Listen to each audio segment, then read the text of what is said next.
Welcome back to part 2 of this Bob Ross classic painting, Enchanted Falls Oval. Sit back and enjoy as I add the waterfall next. I like to add some marks so I know where the top and the bottom of the waterfall are going to be. This helps me position it correctly in the oval. I've got a small amount of titanium white to which I'll add just a hint of the Indian yellow. I don't want to use pure white, it'll just look too stark against that nice sepia tone background. I load my brush quite well and I put 2 marks, top and bottom, and I try and get the position right. I don't want them off centre. These 2 marks are clearly not aligned. The water would be coming down using gravity, and this would have it coming at a strange angle. So make sure you've got the line just right.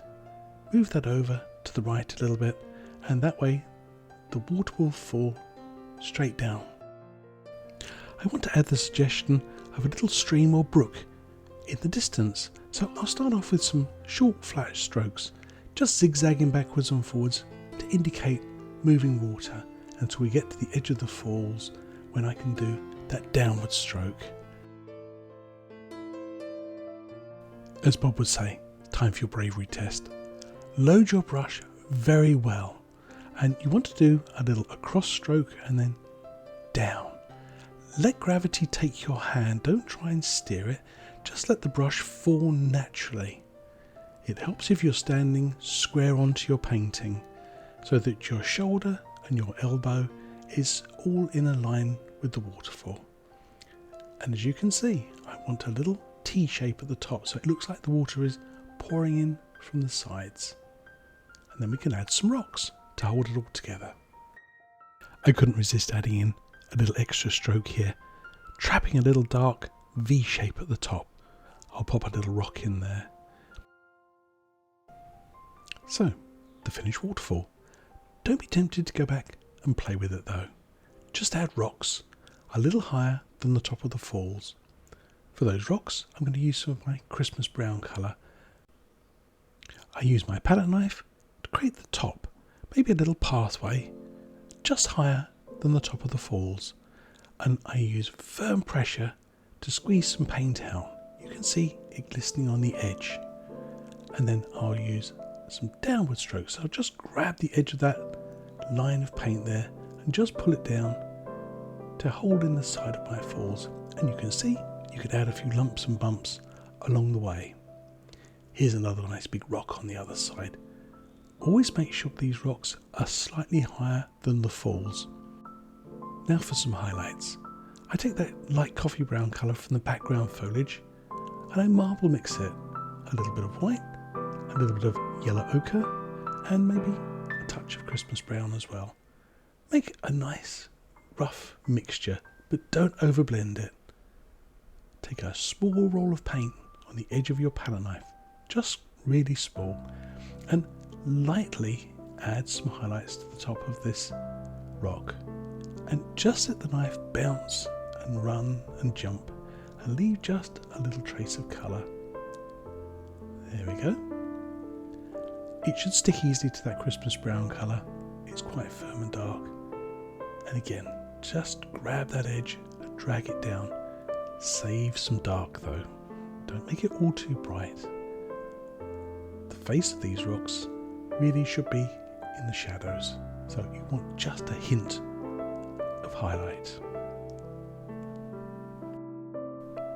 I overdid it a bit, so I got in with the small blade of my knife and a little roll of that Christmas brown colour, just to add a bit more shadow under that lip.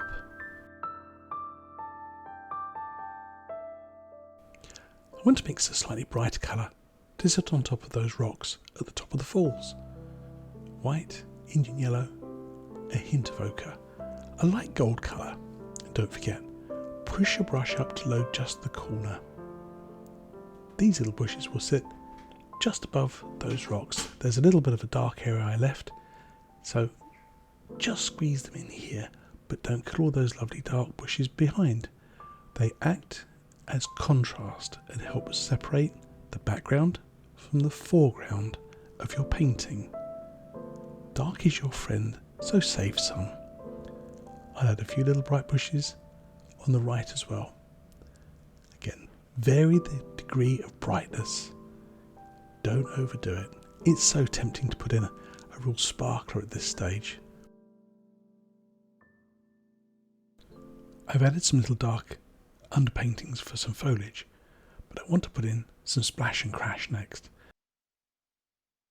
I've got my nice brush again. I dry cleaned it, and this time I'm going to pick up a little bit of titanium white with just a tiny hint of that gold colour in it. And notice how I loaded just the corner of the brush here, so I can just stipple this on. Again, don't get it too bright. You just want something a little bit brighter than the background waterfall.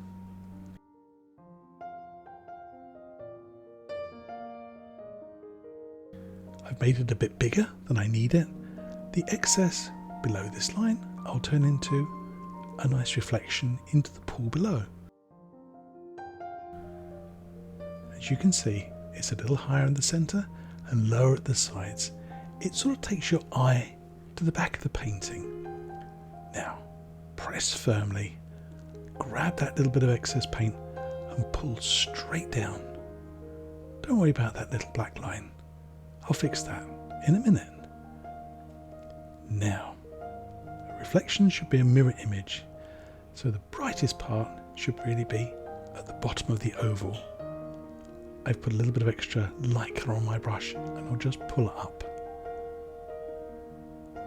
I don't overdo it though, because it will just become foggy. Now for some more highlights, just like we did in the background. Keep adding little bushes, one at a time, save a little shadow here and there. It's a repeat performance over and over and over for the other side as well. I'll just do a little bit of time-lapse through this. If you enjoy my videos and want to support my channel, don't forget, you can always give it a thumbs up, that's a like, subscribe and ring the little bell, don't forget that bit, and leave a comment. You can also share my video to friends and family on social media. Every little bit helps. Thank you. Let's add a sparkler. I fancy to put something a little bit brighter over the edge of this rock. It looks a little bit severe, so I've gone for a slightly brighter colour, but it's only just slightly brighter. And I'll just put those in just to soften that edge a little bit more. Now for some waterlines. I pull out my paint, and so it's very, very flat, and I just tap the knife into it. I want just the smallest amount of paint to work with here, nothing too big. And I'm going to use this paint just to tap onto my painting. Here's where I'm going to get rid of that little dark line that remains. Just touch and touch and touch. And think about how water might meander towards you, so little zigzags, backwards and forwards, just building up that nice little effect of moving water. That's it. Lots of wiggles backwards and forwards.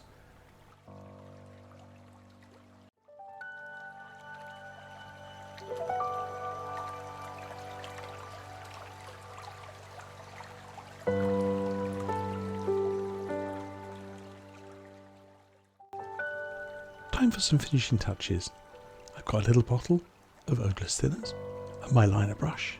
I just want to thin down some of my light gold colour. I want this to be thin, like ink, not too wishy-washy. If it's too watery, it'll react with the liquid clear. So, here and there in some of these little dark areas, hold your brush well back and just pull up, create some little sticks and twigs, little grasses and finishing touches. Those look a bit bright up there, so I put some darker paint over the top to calm them down. And finally, a signature. And don't forget, we're going to pull off that mount, so don't sign it outside the oval. What's this? You've got to tell me about that rock. Let's put that in before I do any more. Gosh, I nearly slipped up there.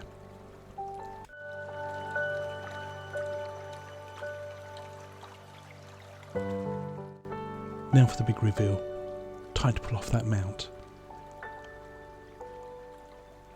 And we have?